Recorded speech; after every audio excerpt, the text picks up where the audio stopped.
আসসালামু আলাইকুম। মই 2 নং আবদাগুৰিৰ বাসিন্দাৰ হাকুৱা ভিচিডিচিৰ নেম্বাৰ মোৰ নাম সুলাইমান আলী।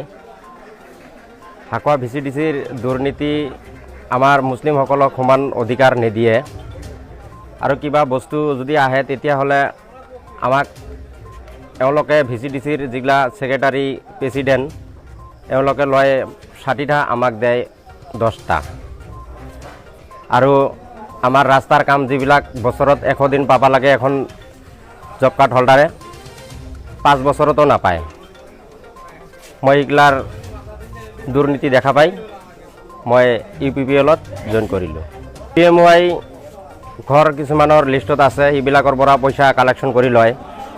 মই নিজে মেম্বাৰ, মোৰ পৰা দিম বুলি 10,000 টকা লৈছে প্ৰাইমাৰীৰ প্ৰেছিডেণ্ট মহেশ্বৰ খাকলাৰী আৰু প্ৰমোদ বড়ো আৰু কৰিম হুছেইন আছিল মেম্বাৰ বগীদাৰা, ইয়াৰ পৰাও লৈছে 12,000। সেইগিলা কাৰণে মই বিপিএফৰ পৰা বিপিএফক ভাল নাপাই মই ইউপিপিএলত জইন কৰিলোঁ। যেটাটো 100 খাটাং ইউপিপিএল জিতিবই আৰু ইউপিপিএল চৰকাৰ কৰিবই, এইটো এবাৰ নিশ্চিত।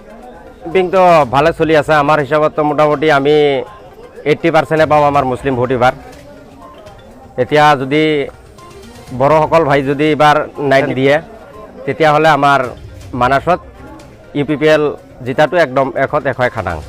এবাৰ মুছলিম ৰাইজসকলক মই অনুৰোধ কৰি কৈছোঁ যাতে আমাৰ পৰিৱৰ্তন চৰকাৰৰ কাৰণে আমাৰ ট্ৰেক্টৰৰ ছবি সুৰেশ দৈমাৰীৰ ট্ৰেক্টৰৰ চিনত ভোট দি যাতে বিপুল ভোটত যাতে জয়যুক্ত কৰি আমাক কোকৰাঝাৰলৈ পঠিয়াই দিয়ে সুৰেশ দৈমাৰীক।